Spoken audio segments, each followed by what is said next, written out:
Assalamu alaikum wa rahmatullahi wa barakatuh. This Ramadan, I encourage everybody to really focus on your ibadah. And I know you've heard that before, but what does it actually mean to focus on your ibadah? And how is this even possible if you have a bunch of work? Maybe you work 8 hours a day, maybe you work 12, maybe you work 16 hours a day, maybe you work 16 hours a day and you have 4 kids and you go to school and you're taking 20 units or whatever the highest amount is, and you feel like it's impossible to find the time to do anything, but you don't want to just waste your Ramadan. Because you've had Ramadans before where you were super busy, yet after Ramadan you regretted that you could have made the time to do more. And doing more means different things for different people. Somebody who already goes to the masjid for 2 hours a day might want to go 3 or 4 or 5 or 6, right? Somebody who maybe makes it to the masjid only once a week or once a month, of course you would want to go a lot more often than that. So it really just depends, and you need to figure out what is relevant and relative to you and relative to what you typically do outside of Ramadan, and then go in with the intention of really going hard with Ramadan, almost like a 30-day boot camp, 30-day challenge for the sake of Allah, but then seek to maintain some of those habits even after Ramadan. You're going to push yourself beyond what your normal capacity is during Ramadan, but after Ramadan, you want those to stick around. So let's focus on Ramadan first, and then of course, at the end of Ramadan, we could think about what we're going to maintain that we learned, that we grew, that we built inside of ourselves this Ramadan.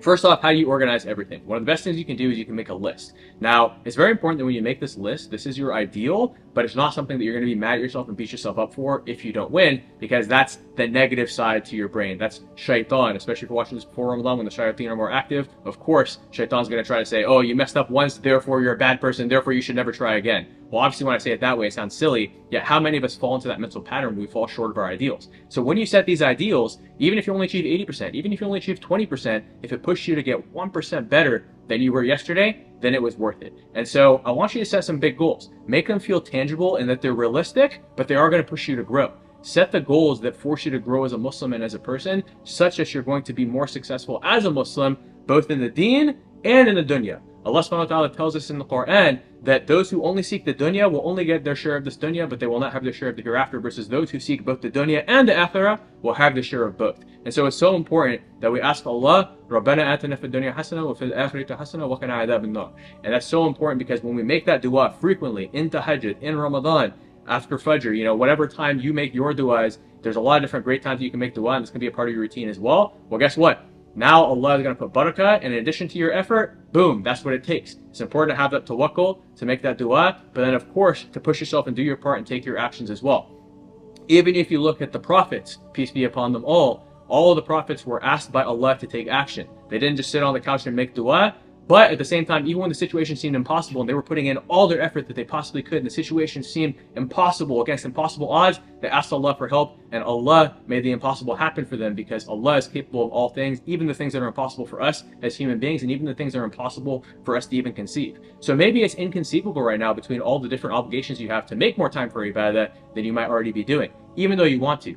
Ask Allah for help, and you will find help in ways that you never even imagined, especially because you're doing it for the sake of Allah, to become closer with Him. So set some big goals. Maybe you only go to the masjid once in a while. Set that goal to go to the masjid more often. Give yourself a specific amount of time. Maybe you've never done tarawih every single night in Ramadan. You set your goal to go to tarawih every single night. Because one of these Ramadans, you're going to have to make it happen, inshallah, by the permission of Allah. So you might as well make that this Ramadan, so that becomes your new standard for every Ramadan, and every Ramadan becomes greater than the last. And we're going to talk about like fitness, energy, nutrition, health, all that stuff, and how this can help support you as well, inshallah, as opposed to being a hindrance. But the first component is setting that intention for the sake of Allah, so that there's barakah in everything that you do. And make Allah your only intention with all this stuff. Remember, we always have to make Allah our exclusive intention with everything we do. That's what puts the barakah and makes our deeds become accepted. So you set those goals. Maybe you've never read the entire Quran in one Ramadan before, and maybe that's your goal, okay? So then you break it into small steps. How many pages per day? If I fall behind, how can I catch up, etc. And even if you fall so behind that you can't catch up, don't let shaitan make you give up on the goal completely. Because even if you read 75% of the Quran,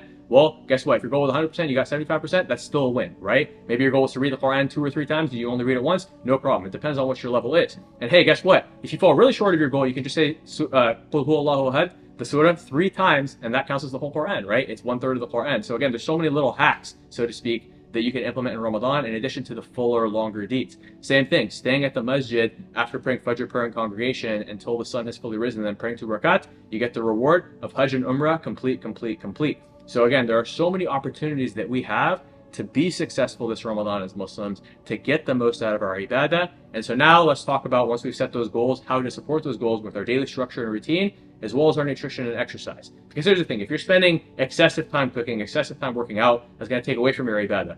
But if you completely neglect your health during Ramadan and fall into this indulgent mindset with food and this lazy mindset with exercise, that's also going to take away from your ibadah, because you're not going to have the energy and even just that positive mood to make the most of our ibadah and connect with Allah at the highest levels of gratitude and iman and everything else that we seek to build. So it's very, very important that we do all these things. So first off, with structure, number one, you're going to have to carve out time, okay? So it really depends on your obligations, and everybody's schedule is going to need to be a little bit different. But just carve out those little bits of time that you know that you can carve out. Look at your screen time app on your phone and see where you're wasting a lot of time on your phone right now, and then just seek to cut that down and use that time for ibadah. So let's say you spend 30 minutes on Facebook. Let's say you spend 2 hours on Instagram. No problem. Cut that down. Yes, even if you're watching like really, really good content on there, Islamic content, let's actually focus on our ibadah and putting everything that you're learning into practice, and put that phone away and start to use that time to actually do the things that are going to get you. I mean, you get good deeds for listening, but you get even more good deeds for obviously taking action on what you're learning, right? Allah decreed that you would gain that knowledge and this knowledge for a reason, so put it to use. Honor the blessing that Allah gave you with this knowledge, and that's such an important reminder for all of us. Now, once we've been able to do that and actually carve out time and figure out where we're wasting time, cut that out and make the most of it. And sure, you can go back to your phone after Ramadan, you can go back to social media after Ramadan, maybe you check it in moderation, you put a timer on to make sure you don't exceed it during Ramadan. But again, during Ramadan, make the most of the time that you have. Don't waste it, because Ramadan only comes once a year and it's such a special, blessed time. And the last thing you want to do is have regrets. You see, discipline weighs ounces, regret weighs tons. I think you would rather have an ounce of discipline than have a ton of regret. So don't have a ton of regret. Have that ounce of discipline. Put away the phone. Audit right now. Pull it out. Check the time that you're wasting and stop wasting that time, at least for Ramadan. That's your 30-day challenge. And watch, you're going to have some lasting effects even after Ramadan that make your whole life better, both in deen and dunya, inshallah. So now that we've done that, let's actually look at some of the other hindrances that actually stop us from doing as much ibadah as possible. You guys already knew I was going to talk about food, because that is obviously my profession as a fitness coach. So if we're eating food in excessive quantities, unhealthy food that makes you super bloated, super tired, food coma, everything else, that is absolutely going to take away from your ibadah. And so it's so important that we understand what we're doing when it comes to food. So the number one tip that I would tell you for iftar, just to optimize your iftar so that, again, your ibadah at night is better, is break your fast the sunnah way, of course, for the sake of Allah, with the dates and the water. And from there, you know, if you're somebody who's an athlete trying to get in your protein intake and it's hard for you to get in your protein intake during Ramadan, you can then have a protein shake, just get it in real quick, and then pray maghrib, okay? Don't go and eat this big indulgent meal, pray maghrib at the end of the prayer window in a food coma, you're not even focused. Pray maghrib at the beginning of the prayer window. One of the most beloved acts to Allah is to pray the prayers at the early fixed times. And so do it for the sake of Allah, and you're going to get a side benefit. So first, remember, your intention needs to be exclusively for the sake of Allah. Do your sunnah prayer, do your adhkar, but then from there, guess what? Because you already had the dates of water, maybe the protein shake, if you're an athlete who needs to get in more protein, that's the easiest way for you to do it. Guess what? Now, you've not only gotten these nutrients in your body, but your body has properly assimilated them, you have more energy, and your performance in your ibadah is better, and you don't just feel in that food coma from excessively eating, but instead, you have a lot more energy, your performance in maghrib is a lot better, and your appetite, your appestat, which is the thing that, you know, that tells your brain whether you are like super hungry or not, has adjusted to where you're not ravenously hungry and you're not going to overeat iftar like you normally would have, or even if you're still hungry, you at least are not going to be so ravenously hungry and out of your senses that even if you were intending on not overeating, you end up overeating. No, you're going to be able to fulfill on that intention, inshallah, by the permission of Allah, and eat a moderate quantity. Now, if you're eating with family and everything is covered in oil, try to avoid carbs. Even though carbs are a great energy source, at least complex carbs, fruit, all these healthy sources of carbs, at the end of the day, if there's a lot of oils with that too, the total calories are going to add up to so much that you're going to end up in a food coma, because your body has to process all those calories, digest all those fats, proteins, and carbs. And on top of that, when you eat more starchy carbs, especially the ones that are typically served with the oily meats, the oily curries, the oily whatever it is in your culture, the fried foods, etc., well, guess what? Those starchy carbs are going to soak up all that oil. You're trying to hydrate too because you haven't drank water all day. So now the water, the oils, and the carbs all kind of just sit in your stomach. And then, you know, it goes through your digestive system and it's sitting in your small intestine the next day. And you still feel bloated even at Dhuhr time the next day. And look, you just fasted all day, which is so good for your health, so good for your body. We do it for the sake of Allah, of course, but it gives us this benefit. It cleanses our body. Then you just completely undid that and actually made it even worse, to where you get worse bloating in Ramadan than you would outside of Ramadan if you eat the wrong way. Versus, again, if you avoid those carbs at the oily functions where there's oily food, then you're going to be fine. You're going to have much better energy all night and focus on those high protein sources, okay? Now, if you do have control of your food, you're cooking from home, cook your food with minimal oil and try to use leaner cuts of meat, and this is going to help you to be able to eat some of those carbs. Yes, even rice, specifically basmati rice, is one of the best energy sources, easy digesting, very, very good. Some people, if you get better digestion with brown rice, that's fine. Don't go for the jasmine rice unless you like have a really fast metabolism, or you always lose too much weight in Ramadan, because jasmine rice, is going to give you a bigger blood sugar spike. And again, most people's metabolism can't tolerate that. Not to mention a higher blood sugar spike means a larger blood sugar crash, which will negatively affect your energy for your Ibadah later in the night. And that's why it's important to practice moderate quantities. You don't want to go more than half a cup to 3/4 cup of cooked rice, even with the basmati rice or the brown rice. And you definitely don't want to put oil in it for the reasons I specified earlier, because again, too much glycemic load, too much of carbohydrates in one sitting, your body's more likely to have that blood sugar crash, it's more likely to have a food coma, it's more likely to cause digestive issues because of the excessive quantity. So it's important that we control the appetite. We follow the other hadith about 1/3 for food, 1/3 for water, 1/3 to save room for your breath. And that combination of, number one, breaking your fast the sunnah way, prioritizing our ibadah, practicing the portion control hadith, guess what? You follow the sunnah, your ibadah is better. Who would have known, right? Of course, it's going to help. So try to follow the sunnah as best you can, the Quran and sunnah. We should strive to follow that inside and outside of Ramadan, because again, it's the number one guidance from Allah himself on how to live our lives. The one who created us, the manufacturer of us, is giving us the exact instruction manual for life in the Quran and Sunnah. So if there's aspects of your life that are currently off from the Quran and Sunnah, there's certain aspects where you're cutting corners with the deen or not following to the highest of your capacity or rationalizing certain things, well, guess what? This is your chance to reinvent yourself and change that this Ramadan and maintain that change after Ramadan, inshallah. This is your cleanse. This is your boot camp. This is your chance to cut out the negative influences and people who have thrown you off, the shayateen in your life that have led you astray from Sirat al-Mustaqim, and seek to become closer with Allah and maintain that closeness, inshallah, for the rest of your life. Hopefully you retain 100%, maybe you retain 1%, or anywhere in between. If you've made that small improvement every single year, it's going to make a difference, inshallah. So anyways, back to nutrition. So obviously we've talked about, what to eat at iftar time, best practices there. Now, at Taraweeh, you can bring some water with you and drink between rakats. Obviously, to hydrate, you can put electrolytes in that, both at iftar time and during Taraweeh. You can experiment with that. From there, after Taraweeh, there's often this culture of snacking on a lot of these sweets that make you so bloated, mess up your sleep quality, cause you to gain excess body fat due to excess calories and the sugars that spike and drop your blood sugar, which, again, as I said, affects your sleep and digestion, and causes a lot of inflammation, which is why some people get extra bloated during Ramadan. So let's avoid that, and let's have some healthy sweets available. So, for instance, you can have Greek yogurt. There's a lot of great sources of Greek yogurt that are sweet and delicious, that are sugar-free. I always go for the fat-free one because I'm not trying to get an excess of calories. Of course, for somebody who loses too much weight in Ramadan, you can get the fattier Greek yogurt because it has more calories, so you're going to lose less weight. For somebody who gains weight in Ramadan, obviously you don't want to be doing the fatty Greek yogurt because that's just adding more calories, going to cause you to gain more weight.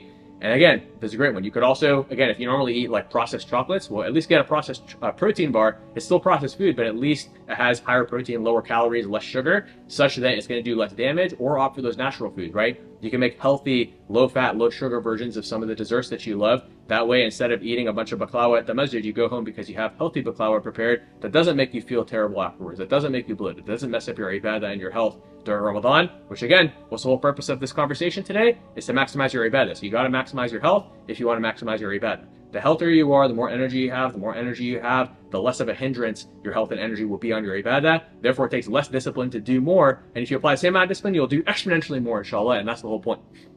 So now we've had some healthy snacks. Get as much sleep as you can, inshallah. Again, depending on your schedule. Some people actually like to be nocturnal during Ramadan, and that can definitely work for some people, especially if you have a flexible schedule. But others work a 9 to 5 to where it's not really going to be realistic, because then you're just going to be destroyed on sleep, which is also very important, is to get enough sleep.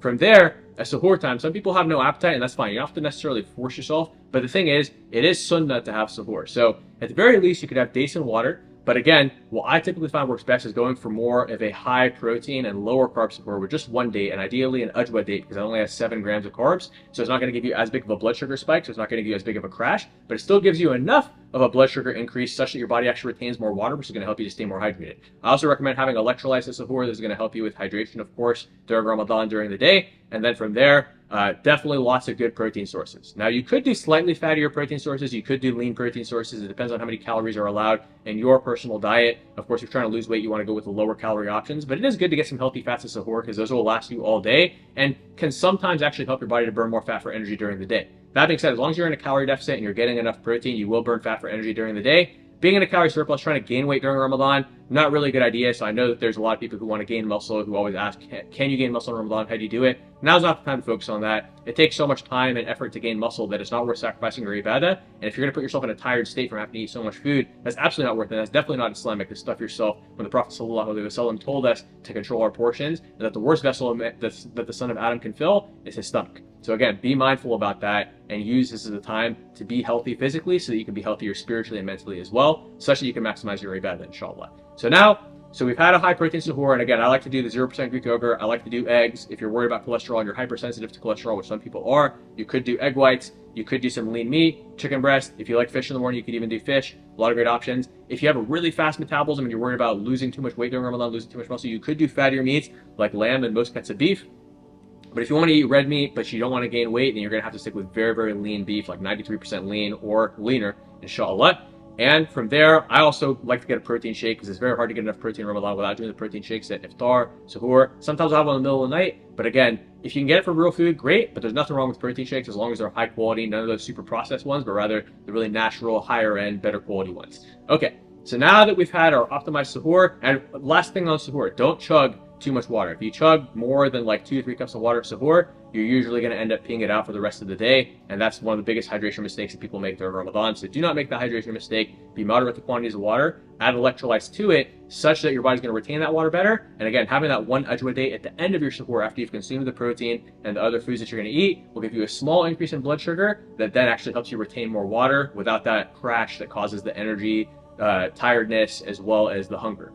But the worst thing you can do at suhoor is have a bunch of sugary stuff, a bunch of pastries, desserts, cereal, sugary tea, all that stuff, because that's going to give you a dramatic blood sugar spike followed by a dramatic crash that's going to destroy your energy levels, make you super hungry during the day, and kind of ruin your ibadah and your work performance and everything else that you're responsible to do during the day. So don't do that. Be responsible. Be a good person. Be a good Muslim, most importantly. And again, consume an optimized suhoor that allows you to have more energy. Remember, Ramadan is a time of discipline, not a time of indulgence. So I know that a lot of people in a lot of our cultures see it as a time of indulgence, but that contradicts how it's supposed to be from an Islamic perspective, and Islam is always infinitely more important than our culture. So yes, at the same time, we want to maintain ties of kinship. You don't want to offend anybody, obviously iftar and all that stuff, but do set some boundaries, and don't set the boundaries in an offensive way, but rather just encourage everybody to do it for the sake of Allah, and again, to do more ibadah and make it about Islam. Remind them about Islam and you'll get good deeds. And maybe they'll listen, maybe they won't. It's upon Allah to guide people, but at least we can do our part in the dunya and make dua for them too. And inshallah, if you influence one person in your family to be healthier and have a better Ramadan because you inspired their good deeds, well,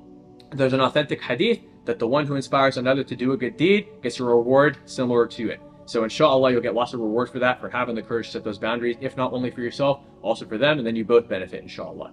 So that's a wrap on nutrition, everything else, as well as Islamic motivation for Ramadan. Again, this is a very, very important month, so it's very, very important that all of us make the most of it. Do not waste it. I hope that this reminder was helpful, and inshallah, I ask Allah to make this the best Ramadan that you've ever had, that I've ever had, that we have all ever had, and to make every Ramadan after it better than the last, and to make these tips a means by which you were able to benefit. Anything good that came from this conversation was from Allah for giving me the knowledge, the passion to express it and permitting me to express it today. Anything bad came from me or came from shaitan. May Allah accept from all of us. And Allahumma balaghna Ramadan, Allahumma balaghna Laylatul Qadr. And once again, may Allah make this the best Ramadan you've ever had. Assalamu alaikum.